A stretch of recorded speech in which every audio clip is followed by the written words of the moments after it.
Scene awal terlihat sebuah ada tahanan yang kabur dari sel mereka. Para tahanan yang kabur itu dari bangunan 13. Para tahanan yang kabur terdiri dari 4 orang. 4 orang ini bernama Yuno, tahanan nomor 11, Nico, tahanan nomor 25, Rock, tahanan nomor 69, dan Jugo, tahanan nomor 15. Pengawas sel atau bangunan nomor 13 yaitu Hajime Hugoroku dan Seitaro Tanabata. Penjaga sel 13 masih memantau tahanan yang kabur. Lalu Yuno mempunyai sebuah rencana. Dia pun melakukannya dan diikuti oleh Rock dan Nico. 4 sengatan listrik di sana, tapi mereka selamat. Kemudian mereka terus berlari dan sudah banyak rintangan yang mereka hadapi sampai akhirnya mereka tiba di pintu keluar dari penjara Nanba. Jugo pun membuka pintu tersebut dengan kemampuannya, yaitu dapat membuka segala jenis kunci atau sandi di dunia. Namun saat terbuka, mereka melihat penjaga mereka Yuno pun juga dikalahkan oleh Hajime. Jugo mengira gadis itu pacar Hajime, namun gadis ini rupanya adik dari Hajime. Hajime juga mengatakan kalau adiknya yang bernama Hitoshi Sugoroku adalah seorang pria. Mereka pun terkejut. Lalu scene berpindah yang mana ketua atau kepala sipir penjaga di sana datang. Kepala sipir ini bernama Momoko Yakushiki. Dia seorang perempuan. Lalu Momoko menyuruh bawahannya untuk memanggil Hajime ke kantornya. Saat tiba, Momoko mengatakan kepada Hajime untuk berhati-hati atau mengawasi tahanan yang bernomor 15, yaitu Jugo. Jugo merupakan anak dari tahanan bernomor 610 yang disebut sebagai buronan abadi. Berpindah ke Jugo yang sedang bercerita kepada Hitoshi kalau dia dapat membuka segala jenis kunci di dunia ini. Lalu Hitoshi bertanya, kenapa benda yang ada di leher, tangan, dan kaki Jugo tidak dilepasnya. Jugo menjawab kalau itu dia tidak bisa membukanya. Lalu Jugo mengingat kalau benda itu ditaruh saat dia tertidur. Jugo tidak mengetahui pasti siapa yang memberikan benda itu oleh orang yang mempunyai bekas luka di lehernya. Jugo bergumam kalau dia telah dikirim ke beberapa penjara di seluruh dunia, namun dia tidak menemukan orang yang mempunyai luka seperti itu. Di sana juga Jugo berencana untuk mencari pria yang Jugo maksud. Saat urusan Hajime dengan Momoko selesai, Hajime pergi. Saat Hajime pergi, ternyata wajah garang Momoko. Dia menyukai Hajime. Keesokan harinya, Hajime mengabsen sel nomor 13. Saat Hajime sedang mengabsen, hanya Jugo yang tidak terlihat. Lalu Hajime pergi untuk melihat CCTV. Namun saat melihat di sana, Hajime mendengar suara dengkuran. Saat dilihat, ternyata Jugo tertidur di ruangan petugas malam.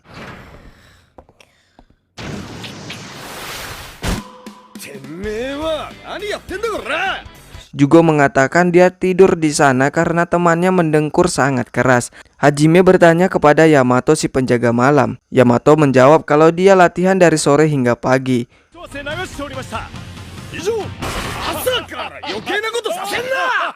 Lalu Hajime mendatangi sel 13 karena ada pekerjaan untuk mereka, yaitu pengrajin kayu.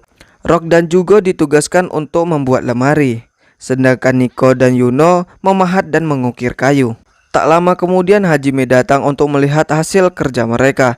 Nico yang sudah selesai, ternyata dia malah membuat ukiran robotan.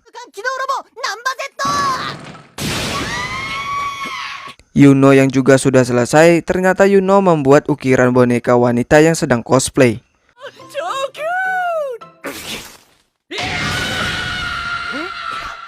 Kedua orang itu pun juga selesai. Saat melihat Hajime memuji mereka, juga mengatakan kalau lemarinya juga ditambahkan sebuah mekanis.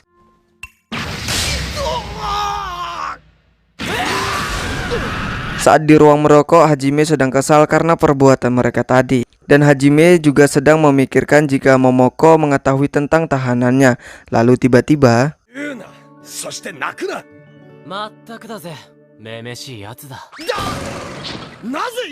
di sini untuk pertama kalinya Jugo dan Hajime mengobrol santai dan cukup lama. Lalu scene berpindah yang mana Hajime mendatangi kantor sipir. Di sana juga terdapat para penjaga bangunan sel. Sebelum Hajime masuk, Momoko sudah berdebar-debar aja tuh. Lalu masuklah Hajime. Di sana Hajime mengatakan berkas tentang gedungnya. Lalu terjadi adegan lebay di sana. Saat Momoko sedang gembira, tiba-tiba bawahannya menyerang Hajime, yang mana dia mengira Hajime telah kasar kepada Momoko.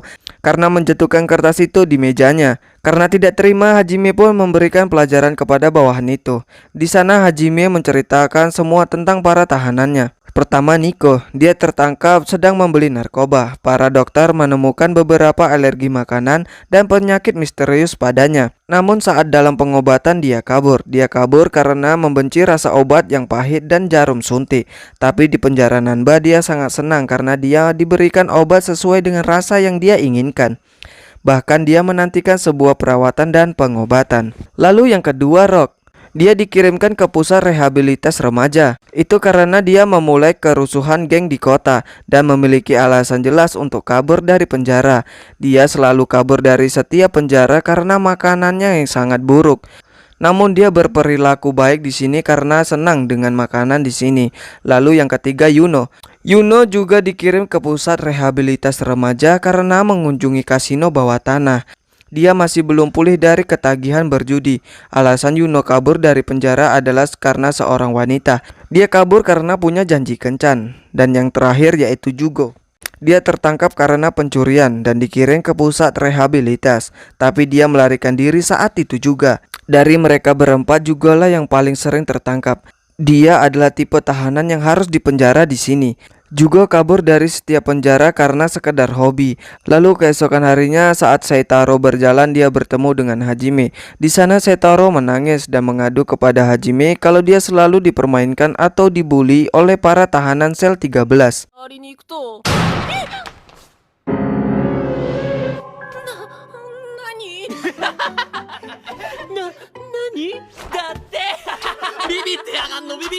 Hajime menyuruh Seitaro untuk berani kepada mereka dengan cara Seitaro akan memberikan hal-hal yang para tahanan sukai. Saat di sel 13, mereka mendengar kalau ada tahanan baru yang akan masuk ke sel mereka. Tak lama kemudian, Hajime datang dengan membawa tahanan baru itu.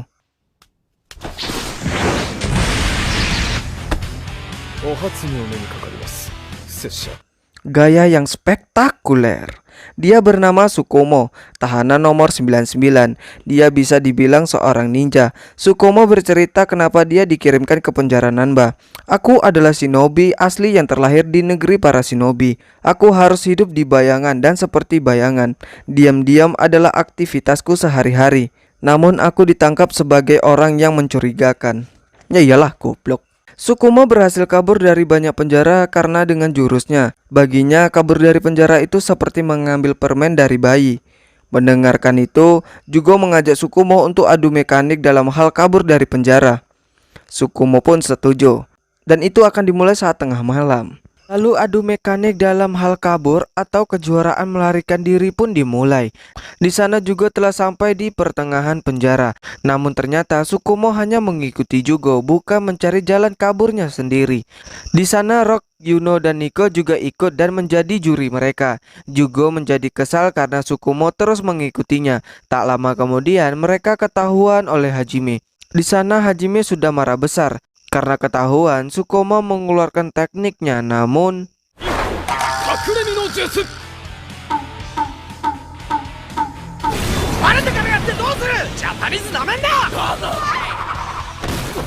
tak habis di situ saja. Tsukumo mengeluarkan jurusnya lagi, namun lagi-lagi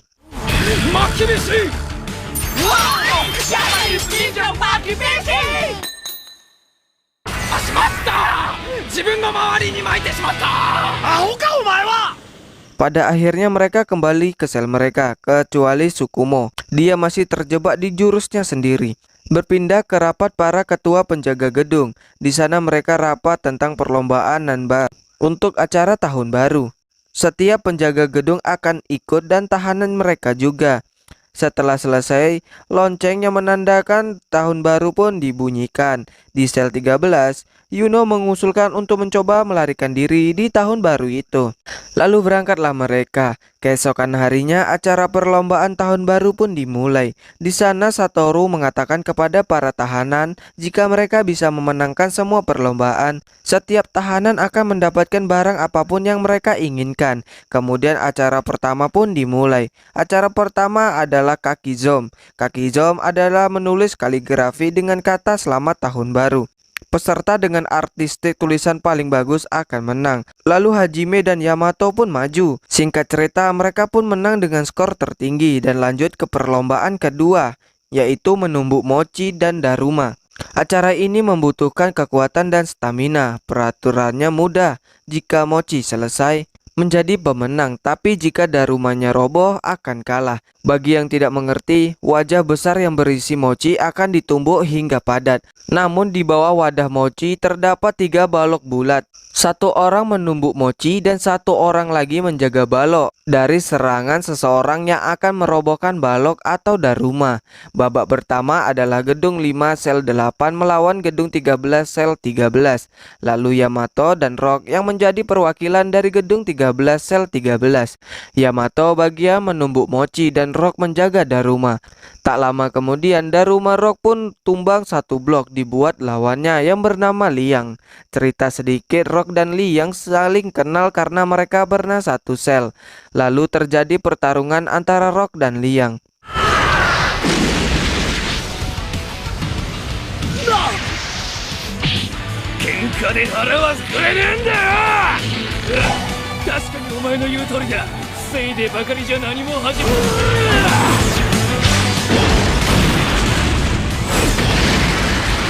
Liang pun dapat dikalahkan oleh Rock dan Yamato juga berhasil merobohkan mochi lawan mereka. Mereka pun keluar sebagai pemenangnya. Gedung 13 sudah menangkan 2 kali acara. Lanjut ke acara ketiga yaitu Hyakunin Isu. Perwakilan dari gedung 13 yaitu Saitaro dan Yuno. Aturan untuk Hyakunin Isu atau disebut sebagai Karuta sangatlah mudah. Acara ini membutuhkan mental kuat dan konsentrasi. Penjaga gedung 3 Kizimitsuba melawan penjaga gedung 13 yaitu Saitaro Tanabata. Dan dari gedung 3 sel 6 tahanan nomor 3 dan 82 yaitu Troyes dan Honai. Dari gedung 13 sel 13 tahanan nomor 11 yaitu Yuno. Lalu pertandingan pun dimulai. Di awal Saitaro memukau lawannya karena Saitaro mengambil kartu dengan kecepatan yang luar biasa. Saitaro pun menjadi pemenang. Kemudian berpindah ke Yuno yang belum mengambil satu kartu pun dari lawannya. Dia terus terpojok oleh lawannya. Namun saat dia merasa terhina, Yuno pun menunjukkan skill aslinya yang membuat lawannya terkejut.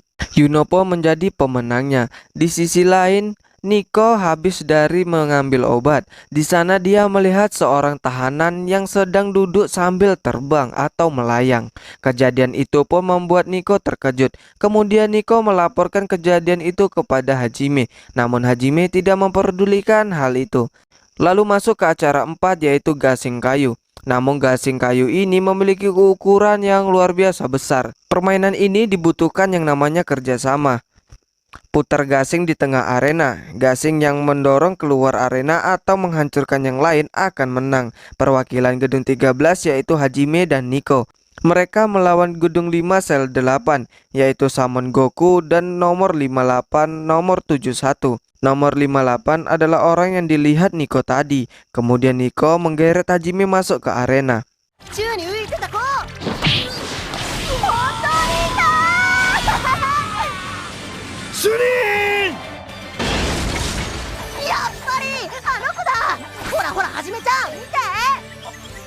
Hajime mulai memutar gasingnya.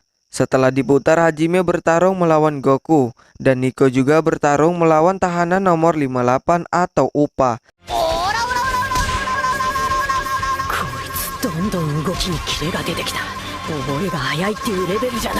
Tahanan nomor 71 atau Ki memilih untuk menonton saja.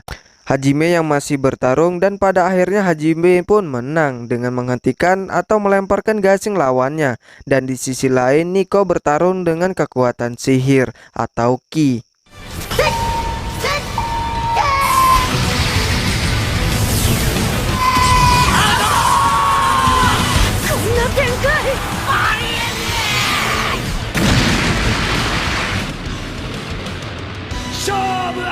Pada akhirnya Gedung 13 pun menang lagi.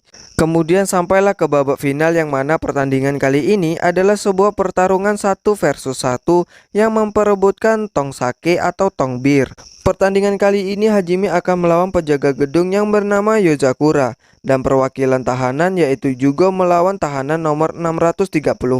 Di sana ternyata nomor 634 atau Musashi dan Jugo saling mengenal. Musashi dan Jugo pernah satu sel di penjara lain.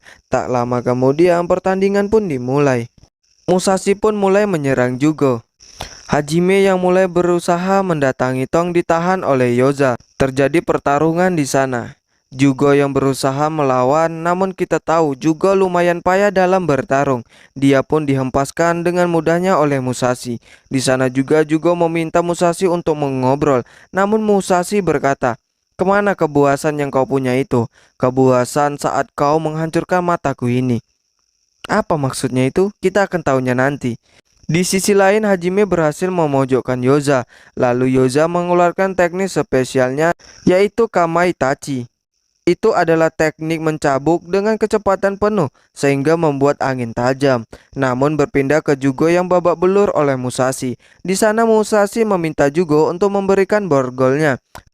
Kembali ke Hajime yang berhasil menghindari teknik Yozakuro dan menyerang balik. Kembali ke Jugo yang mengatakan dia akan memberikannya kalau borgol itu bisa dia buka. Lalu Musashi mengatakan satu-satunya yang bisa membukanya adalah pria punya bekas luka di lehernya. Mendengar itu Jugo pun terkejut dan bertanya kenapa Musashi bisa tahu tentang pria itu. Di sana Jugo mulai emosi dan menyerang Musashi.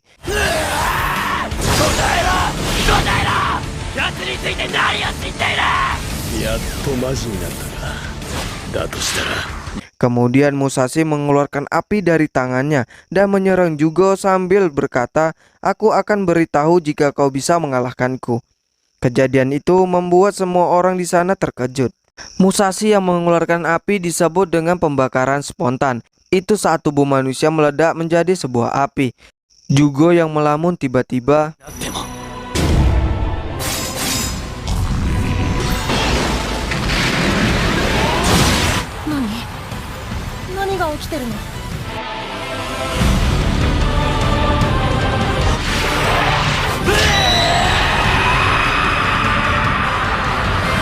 itulah sosok Jugo yang asli jika dia marah. Di sana juga terdapat seseorang yang wajahnya asing sedang mengintip. Besar. Kemudian Jugo menggunakan pedangnya yang terbentuk dari borgolnya. Serangan Jugo benar-benar luar biasa. Musashi mengeluarkan apinya dan mengelilingi Jugo dengan kekuatan apinya. Pertarungan pun tak terelakkan. Para penjaga terus berusaha menghentikan Musashi dan Jugo. Kemudian pada akhirnya Musashi dapat ditaklukkan. Tinggal Jugo. Di sana Hajime terus menyerang Jugo dengan pistol. Lalu Momoko menghentikan Hajime. Pada akhirnya Jugo pun dapat ditaklukkan. Skor selama 3 hari. Hajime diskor karena tindakannya terhadap Jugo.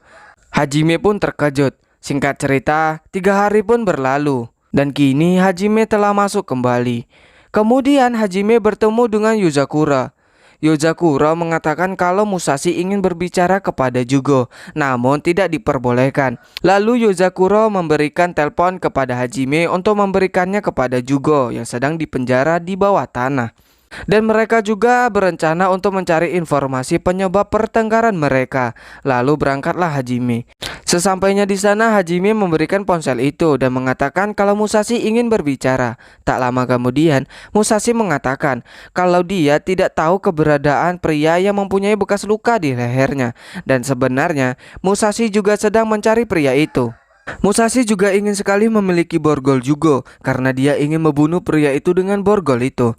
Kemudian Jugo menceritakan masa lalunya yang bertemu dengan pria bekas luka itu. Dahulu Musashi terlahir dengan kekuatan apinya.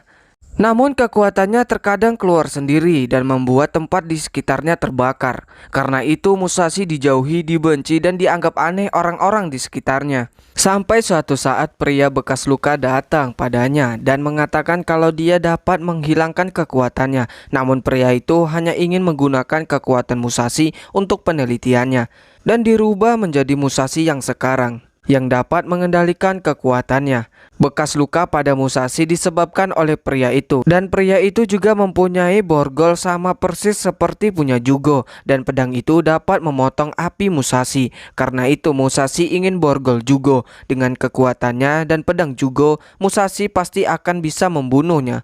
Namun, sekarang Musashi tidak mempunyai kekuatan karena dokter di sana menaruh sebuah chip di tubuhnya yang dapat menekan kekuatannya. Setelah berbicara, Musashi dan Jugo pun selesai. Hajime mengatakan kalau selama ini Jugo melakukan pelarian di penjara Nanba bukan untuk bersenang-senang, namun alasan lain, dan yang ternyata pria itu yang alasannya. Di sana saat Hajime ingin pergi, Hajime mengingat sesuatu, yaitu mereka memenangkan semua pertandingan. Hajime mengatakan apa keinginan Jugo. Jugo diberi waktu 5 menit. Setelah 5 menit, Hajime tak akan bertugas untuk Jugo lagi. Lebih tepatnya, Jugo tak akan jadi tahanan gedung 13 lagi. Setelah berpikir panjang, Jugo memilih untuk kembali ke penjara untuk bersama teman-temannya. Hajime pun menuruti itu. Kemudian Hajime pun membawa Jugo ke penjaranya. Di jalan Hajime mengatakan maksud Musashi, yaitu hanya Jugo yang dapat mengejar pria bekas luka itu. Namun Jugo tidak dibiarkan untuk mencari pria itu karena dia adalah tahanan di sana. Namun Hajime yang akan mencari pria itu. Jugo pun terkejut. Jugo terkejut bukan karena omongan Hajime, namun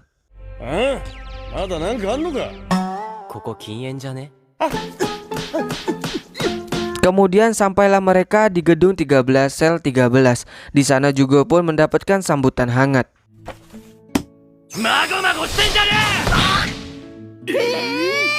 Di sana Jugo meminta maaf kepada teman-temannya karena menyembunyikan banyak hal kepada mereka.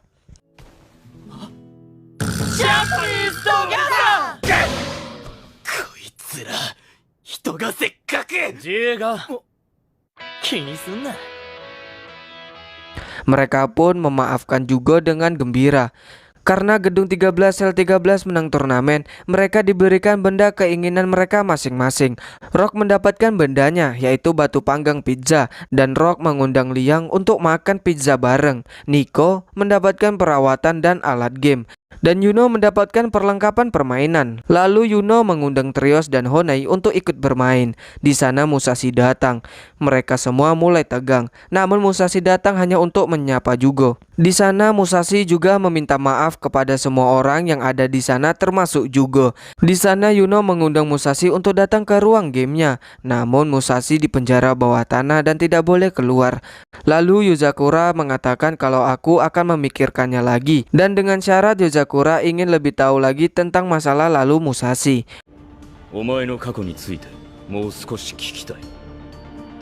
Wakatta wa.